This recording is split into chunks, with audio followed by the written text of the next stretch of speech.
नमस्कार, मैं दीपक शर्मा और मेरे इस YouTube मंच पर आपका स्वागत है।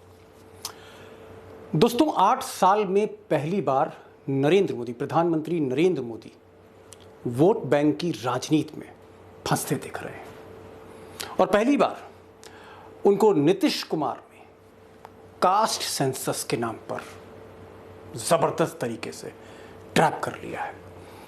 और ये एक ऐसा ट्रैप है जो नरेंद्र मोदी के लिए 2024 के फाइनल में एक बहुत बड़ी उलझन साबित होने जा रहा है।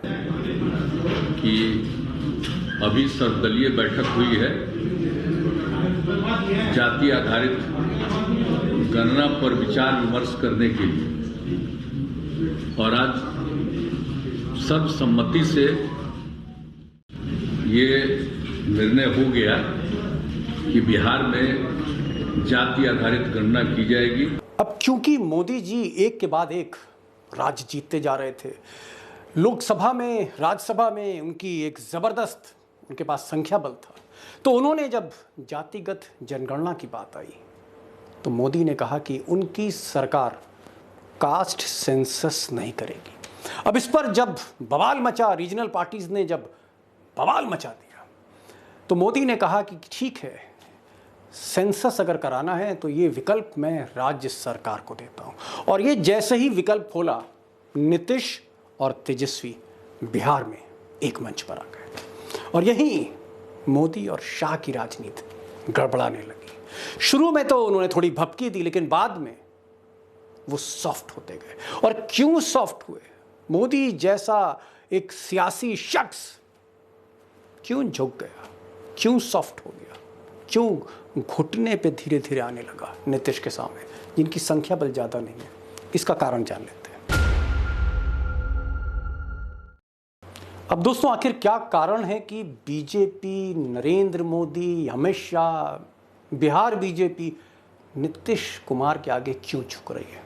सबसे बड़ी वजह यह है कि अगर आज की जो मीटिंग थी कास्ट सेंसस में, जिसमें बीजेपी ने नीतीश को सपोर्ट किया, अगर इस मीटिंग में बीजेपी मना कर देती, इनकार कर देती कि वो जातीय जनगणना का समर्थन नहीं करेगी, तो फिर क्या होता? तो नीतीश मन बना चुके थे और वो बीजेपी का साथ छोड़ देते। और जैसे ही नीतीश साथ छोड़ते तो तेजस्वी और लालू यादव इसी मौके का इंतज़ार कर रहे थे। वो आरजेडी समर्थन देती नीतीश कुमार को और नीतीश कुमार फिर से मुख्यमंत्री बनते। और इस पूरी कशमकश और राजनीति में बीजेपी के, मोदी के हाथ से बिहार निकल जाता। और सिर्फ बिहार ना निकलता, बीजेपी पर एंटी बैकवर्ड पार्टी का ठप्पा लग जाता और वो जिस हिंदू यूनिटी की दुहाई दे रही है, उस पूरे अभियान को एक बहुत बड़ा झटका लगता। अब नीतीश कुमार के इस मास्टर स्ट्रोक का असर देखिए कि आज जो फैसला बिहार में हुआ है, उत्तर प्रदेश में अखिलेश यादव उसी फैसले का इंतजार कर रहे हैं और बार बार डंके की चोट पर योगी को चुनौती दे रहे हैं फ्लोर ऑफ द हाउस पे।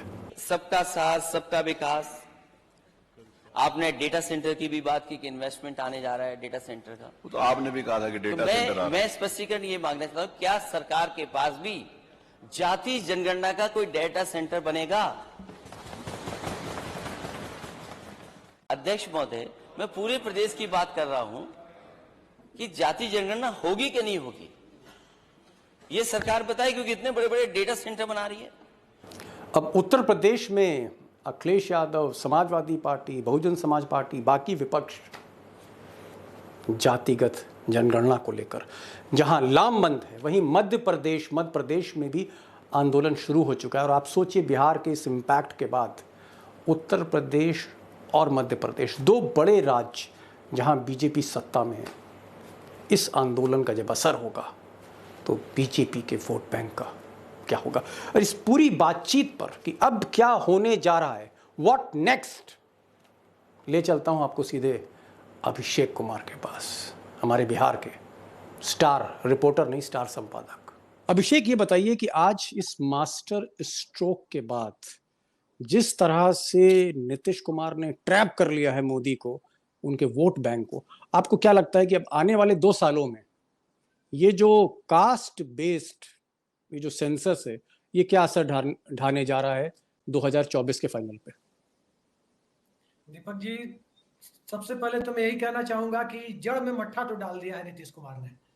हिंदुत्व का जो पूरा का पूरा नैरेटिव था, उसको पूरी तरह से जातियों में बिखेर देने की शुरुआत नीतीश कुमार ने कर दी है, और इसका असर बिहार तक नहीं बल्कि इसका असर राष्ट्रीय स्तर पर देखा जाएगा। क्यों कोई एक कम्युनिटी के लोग किसी दूसरे कम्युनिटी के लोग के पीछे चलने को मजबूर होंगे? क्यों कोई अंसारी जी के, शेख जी के पीछे चलेंगे? ठाकुर साहब और पंडित जी के पीछे क्यों कोई अति पिछड़ा चलेगा?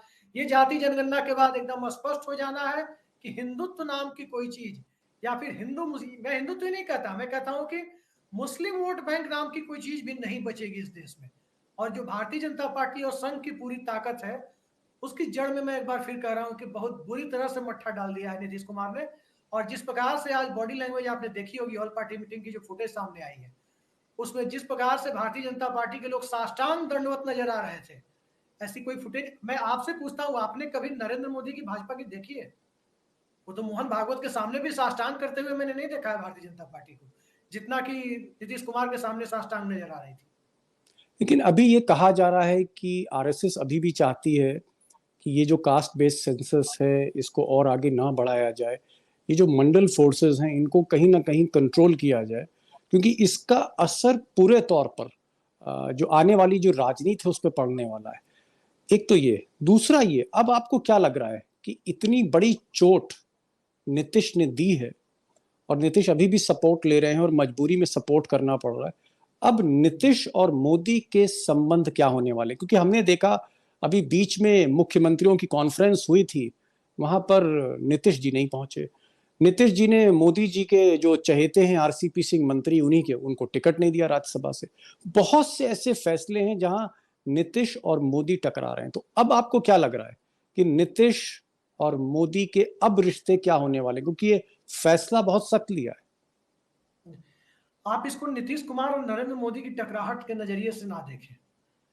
ये टकराहट दरअसल हिंदुत्व की राजनीति बनाम इस देश में जाति की, धर्म की राजनीति बनाम जाति की राजनीति है।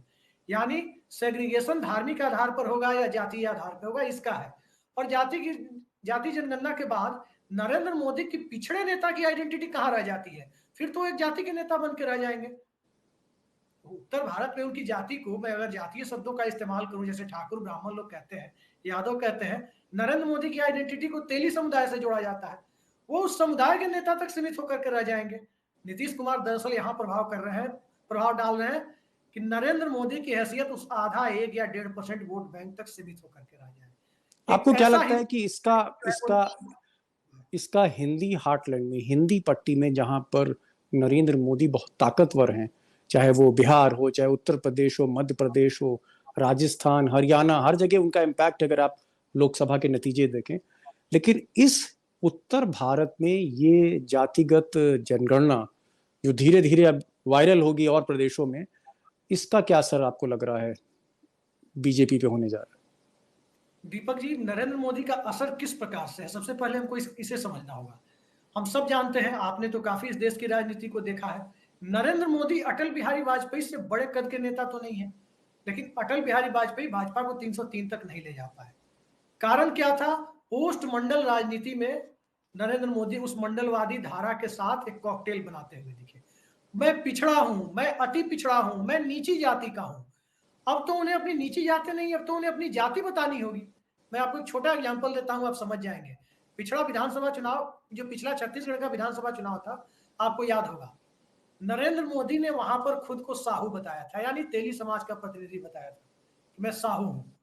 नतीजा क्या निकला था? 2/3 से ज्यादा बहुमत कांग्रेस को मिला। आज भूपेश बघेल मुख्यमंत्री है। वो फुटेज अभी यूट्यूब पर मौजूद है पिछले विधानसभा चुनाव। एक आखिरी सवाल, क्योंकि समय साथ नहीं दे रहा है, अभिषेक जी, समय साथ नहीं दे रहा है। क्या वाकई आप इसको मास्टर स्ट्रोक मानते हैं कि एक ऐसी गुगली डाली है कि नरेंद्र मोदी को समझ नहीं आ रहा कि गेंद खेलें कैसे? देखिए, आप इसे गुगली माने, लेकिन मैं इसे रिवर्स स्विंग मानता हूं। और ये रिवर्स स्विंग कितनी खतरनाक है, पुरानी गेंद के साथ नई गेंद तो वीपी सिंह ने फेंक दी थी, और गेंद जब पुरानी हो चुकी है तो अब यहाँ पर रिवर्स स्विंग फेंक रहे हैं। मैं इसे रिवर्स स्विंग मानता हूँ। अब अभिषेक ने बड़ी अच्छी टिप्पणी करी कि पुरानी गेंद से रिवर्स स्विंग डाल दी है नीतीश कुमार ने, और देखना होगा कि अब इस गेंद को खेलते कैसे हैं नरेंद्र मोदी। बहरहाल एक अजीब इत्तेफाक देखिए कि जिस वक्त आज ये बैठक हुई जातिगत जनगणना को लेके, कास्ट सेंसस को लेके, उसी वक्त बिहार में बीजेपी की स्टेट एग्जीक्यूटिव की बैठक चल रही है कटिहार में, और वहाँ पर जो एजेंडा है वो है सांस्कृतिक राष्ट्रवाद, कल्चरल नेशनलिज्म, आरएसएस की जो पुरानी आप कह सकते हैं एक एजेंडा रहा है। यानी एक तरफ हामी भरी जा रही है नीतीश कुमार के आगे मंडल को लेकर, और दूसरी तरफ कमंडल की राजनीति को तेज करना चाहती है बीजेपी। अब दोस्तों ये एक विरोधाभास है कि मंडल लेकर आगे बढ़ रहे हैं नीतीश, और कमंडल लेके बीजेपी आगे बढ़ रही है बिहार में और पूरे हिंदुस्तान में। ये एक मैरिज ऑफ कन्वीनियंस है, एक ऐसी शादी है जहां सिर्फ मकसद है सत्ता में रहना, और मुझे ऐसा लगता है कि कहीं ना कहीं आगे चलकर दोनों का साथ होना बड़ा मुश्किल है, और झुकाव जो है, जो विचार है, वो सीधे सीधे तेजस्वी के साथ मिल रहा है। इसलिए आने वाली राजनीति बहुत ही दिलचस्प होने जा रही है बिहार की, और ऐसा लगता है पहली बार एडवांटेज नीतीश कुमार है। भले ही उनकी संख्या कम है, भले ही उनकी ताकत कम है, लेकिन एडवांटेज नीतीश कुमार कहेंगे, और बाजी सारी की सारी अब नीतीश कुमार के हाथ में। टाइम उनको डिसाइड करना है कि उनको करना क्या है, और मुझे लगता है कि वो हवा का रुख देख रहे हैं उत्तर प्रदेश और मध्य प्रदेश का, और उधर मोदी जो 2024 में फाइनल जीतने के लिए बेताब हैं, ये एक बड़ा झटका है। दोस्तों मैं इस खबर को फॉलो करता रहूँगा, अपडेट करता रहूँगा, कि आने वाले जो 4-5 दिन हैं देखने लायक होंगे कि नीतीश का अगला पैतरा क्या होता है। तो आज बस इतना ही, इजाज़त चाहूँगा। सब्सक्राइब करिए, बेल नोटिफिकेशन दबाइए, शेयर करिए इस आवाज़ को। इस तरह की खबर आपको जल्दी कहीं मिलेगी नहीं, इसलिए इस आवाज़ को आगे पहुँचाइए, व्हाट्सएप पे शेयर करिए, दोस्तों के साथ शेयर करिए। आज बस इतना ही, नमस्कार।